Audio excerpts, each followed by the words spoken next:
She screamed like the lake owed her something. Barefoot, yellow dress, finger in his face. Police stood behind her, silent. Funny how the loudest ones always think they're the smartest in the room. He didn't move, didn't blink, just held up a folded document, bold letters in black, Marina owner, no shouting, no warning, only wind, water, and one man sitting still on a red jet ski, staring past her, not at her, like she was background noise, like this had happened before, and next time wouldn't end in yelling. He didn't stay for the view. He stayed because someone had to. The house was old, not charming old, just unbothered, peeling paint, loose steps, a porch swing that moved without wind, the kind of place you don't buy for sunsets. You keep it because someone before you didn't sell, because someone once stood on that same dock and said, "This stays in the family." Graham Elwood hadn't planned on coming back, but when the letter arrived, folded, sealed, written in that handwriting, he packed 2 bags and left the city before anyone noticed. No farewell party, no goodbye drinks. Just an empty apartment and 1 voicemail. "Yeah, I'm not renewing the lease." He arrived in April. The lake was still cold, too early for tourists, too quiet for HOA patrols. He mowed the grass, fixed the roof, didn't speak to anyone. But every night, after the sun dipped behind the ridge, he'd walk out to the dock. Same steps, same spot. Hands behind his back like his father used to stand. He didn't say anything, didn't need to. Some things speak without sound, like the way the wood groaned under his boots, or how the pine needles never fell past the porch line, like the land knew who it was waiting for. That woman, screaming in yellow, pointing, pacing, she didn't know any of that. Didn't see the photo in the window, didn't ask who built the house, didn't care what the dock meant. She just saw a plot, a lake, an opening, and he saw her coming the second he signed the deed. That's why the paper was already laminated, why the copy was already filed with the county clerk, why his jet ski was fueled and ready. Not for joyrides, but for boundary lines. He wasn't here to fight, he was here to hold, because somebody once whispered, "If they ever come for this, don't shout, just show the papers." And he remembered. So, when she yelled, he didn't lift his voice. He just lifted the proof. The first strike wasn't loud, it came on paper, with a smile. She arrived mid-morning, khakis, clipboard, HOA badge clipped too high. Didn't knock, just stepped onto the porch like she'd done it 100 times, like the property lines bent around her. Graham opened the door halfway. She held out the envelope, cream paper, neat fold, faint seal. HOA, Lakefront Community Division. The kind of stationery people don't question, just sign. Her voice was smooth. Nothing urgent, just a small formality really. A shoreline maintenance agreement. Pause. To help keep the neighborhood beautiful. She smiled like it was her own idea of mercy. Graham didn't say a word. He took the envelope, nodded once, and closed the door. Inside, he sat down. Didn't open it right away. Just stared at the seal. Pale yellow, faint. But he remembered that color, the Johnsons, Lot 4. They mentioned it once before they left. Something about a clause they didn't realize they'd signed. And a boat that was gone the next day. Graham peeled the flap open slow. 2 pages. The language was soft, too soft. Voluntary shoreline stewardship. Visual harmony. Respecting communal aesthetic. But one line stood out, buried in the second paragraph. Residents may choose to forgo lake access in the interest of visual preservation. He folded it, once, then again. Slid it into the drawer beside the sink. Didn't say a word, but his hand lingered, fingers flat on the counter, like pressing something down that wanted to rise. Out the window, she was still there, adjusting her blouse, smoothing her hair, waiting. Not for an answer, but for proof that he hesitated. She got nothing, just a closed door and silence. Then, as she turned to leave, she said it, light, over her shoulder, like it didn't mean much. Just a formality, really. Everyone signs eventually. He heard it, didn't flinch. But in his head, something locked into place. Not rage, not pride, recognition. This wasn't her first attempt, but it might be her last, because she thought this was about a signature, and he knew it never was. Sometimes you watch someone cross a line and think, yeah, I've seen that before. The pressure to stay quiet, the way they smile while taking more than they should. If this story feels familiar, you're not alone. Stick around. Subscribe to the channel for more stories where silence isn't surrender, and justice doesn't need to shout. He didn't say a word, but the paper trail had started. 2 days after the envelope, Graham drove into town. Didn't rush, didn't park close, just walked the slope up to the county records office with a yellow notepad and a stainless steel thermos. He asked for the water maps, current and historic. Mentioned the property number once, didn't explain why. The clerk offered to email the PDFs. Graham asked for printed copies, said he preferred the feel of the page. That afternoon, the sound of his old printer filled the kitchen. Soft whirs, long pauses. He stood there, watching each sheet slide out. Boundary lines, access codes, an old stamp in red, faded but still clear. Registered shore rights, 1984. He didn't smile, didn't even blink. Just placed it in a new folder labeled active. Then he scanned every document the HOA had sent. Not just the one from her, all of them. Stacked in a manila envelope under the sink. Each scan saved with the time, date, and version name. He didn't need to prove malice, just inconsistency. At 2:14 a.m., he opened his laptop, typed slowly. No legalese, no emotion. Subject: clarification on water access rights. Please confirm if any HOA directive overrides pre-established water rights.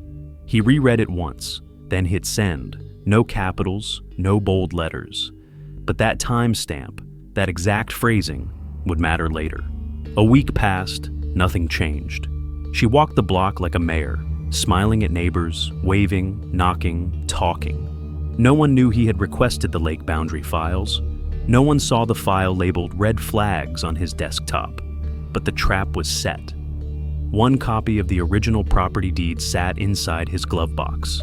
Another, with highlights and tabs, inside the drawer beneath the stove. And the third, he left folded on his nightstand. Not for drama, for memory. He wasn't angry. He was accurate. The line about voluntary relinquishment still played in his head, because 3 families had signed that form, and 3 families were gone. Now, it wasn't about saying no. It was about showing how many had never been told they could. Graham wasn't building a case. He was setting a fuse. 1 email, 1 stamped map. 1 quiet man with no interest in confrontation. Just a flawless record of who moved first. He didn't yell. He forwarded an email, and everything cracked. No caps, no commentary. Just a clean forward to 8 neighbors with 1 line added below. Just confirming, is this a requirement or a request? No signature, no passive tone, just precision. The ripple was instant. By noon, replies stacked. 2 thanked him. 1 asked for the HOA bylaws. 1 forwarded the message to their spouse with, "Did we sign something like this?" Then came the first echo. A woman from Lot 7, polite, quiet, retired teacher, replied to all, "Wait, this wasn't in the HOA handbook, was it?" No accusation, just a question. But it landed like a hammer. By 3 p.m., the HOA inbox was full. Not with outrage, but with curiosity. The kind that doesn't go away. Graham said nothing. Instead, he printed 3 things. A copy of the HOA handbook, a certified map of shoreline access dated 1984, and a formal request that the board publicly clarify lake access policy at the next meeting. He mailed it, hard copy, stamped, tracked. He didn't knock on doors, didn't call anyone, but the temperature shifted. You could feel it in the silence of group threads, in the way neighbors started waving a beat longer, in how the HOA president began walking faster past his driveway. The meeting came. Graham arrived 5 minutes early, carried only 1 folder, sat in the back row. She spotted him, folder in lap, calm face, map poking out, bold red date visible. She stood, cleared her throat, opened the meeting, but her eyes stayed locked on that folder. 5 minutes in, she broke. "This is harassment," she snapped, louder than needed. "You don't speak for the community." Nobody had said he did, but now everyone turned. Someone whispered, "He didn't even talk yet." Another leaned back, folded arms, and Graham? He didn't flinch, didn't even lift his head, just flipped the folder open and waited. Because when the pressure breaks the wrong person, you don't have to raise your voice. You just let them raise theirs. Too early, too loud, too exposed. That night, no one mentioned his name, but in 3 different houses, the same sentence was spoken. "He's not just some guy with a boat, is he? Number?" He wasn't, and now the game was no longer quiet, but the advantage still was. She thought silence meant retreat. She didn't know he'd been documenting everything. The meeting started sharp at 6, folding chairs, overhead lights, 33 residents, 1 microphone. She opened with control, calm voice, clean words. "We've always upheld HOA values. Anyone disrupting that is not part of this community." Polite applause, 2 nods. Someone sipped water, then Graham stood up. No speech, just a flash drive.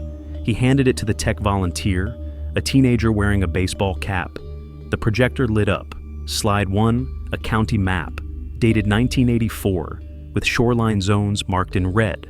Slide 2, a scanned letter from the planning office confirming water access rights for lots 1 through 9. Slide 3, a filing dated 3 months ago. A private LLC had submitted a proposal to commercialize the lake. Company name, Clear West Ventures. Managing Director, Nathan Bell. Pause. Slide 4. A family photo. HOA president and her brother at the company's launch party. Same last name, same bloodline, same intent. No one made a sound. Then Graham's voice, low, even. "I was told to sign. I preferred to read." He didn't raise his tone, he didn't accuse, but the screen behind him spoke louder than any voice could. She stepped forward fast, too fast. "This is a smear tactic. He's twisting information. There was no official vote because it wasn't required yet." From the second row, a woman stood, blonde, mid-50s, HOA committee member. "I was on that board," she said. "I never saw this project on any agenda, not once." A second voice followed, then a third. Questions spiraled. Wait, did she push this on her own? Was this why the Parkers moved away? Is that why we lost lake access last summer? The silence Graham held for weeks, now turned into a storm she couldn't calm. Slide 5 appeared, a hand-drawn line, red ink, jagged, imperfect. Marked Dock Access, Do Not Disturb. The same map he'd pulled from the jammed printer weeks ago. Someone in the back whispered, "He had that from the beginning." Another said, "He was never just sitting still." She tried to regroup, started reading a pre-written statement, but no one listened. Graham didn't speak again. He didn't have to. By the time the meeting adjourned, 3 residents had filed requests to review all HOA correspondence. A petition to call a new vote was already halfway filled. She left first, didn't take questions, didn't make eye contact. And Graham, he stayed behind, collected his folder, shook one hand, then another. No victory speech, no revenge talk, just a quiet man walking home, past a lake he'd never planned to give up. He didn't raise his voice, he raised a sign, and no one ever tested him again. 1 week later, the HOA chair was voted out. The board changed. The private lake deal dissolved without a statement. No press, no outrage, just silence. Graham didn't speak at the next meeting. He didn't need to. Instead, he sent in a written proposal. Open dock access for all residents. Supervision offered, no cost. He'd manage maintenance and inspections personally. It passed without objection. He spent Saturday morning clearing debris from the boat launch, measured shoreline angles, marked levels on the wood beams. Didn't stop to explain. A neighbor passed by, offered coffee, said, "Thanks again, man." Graham nodded, didn't look up. The air smelled like pine. The lake was glass still. By noon, a new sign was standing beside the dock. Not red, not flashy. Simple wood. Carved, not painted. Public lake. Privately protected. No one asked what it meant, no one needed to. From across the water, you could still see the flag on his front porch. But now, just beneath it, a small black dome pointed outward. Motion activated, blinking once every few seconds. He never announced it, didn't put up a warning. But if you knew how to look, you knew. Someone was watching, not with anger, not for revenge, just to make sure no one tried that again. The yellow dress woman never came back. Her house sat quiet, then sold. New owners brought kayaks, no meetings since. And Graham, he walked the dock every few days, picked up cans, checked rope tension, filed nothing else. But if you were near and caught the right angle, you'd notice something. He still kept that folder, the one with old maps, emails, photos, stamped, indexed, sealed. He never opened it again, but he never threw it away. This ending holds quiet weight. Justice didn't need applause, it needed memory, and someone willing to stay.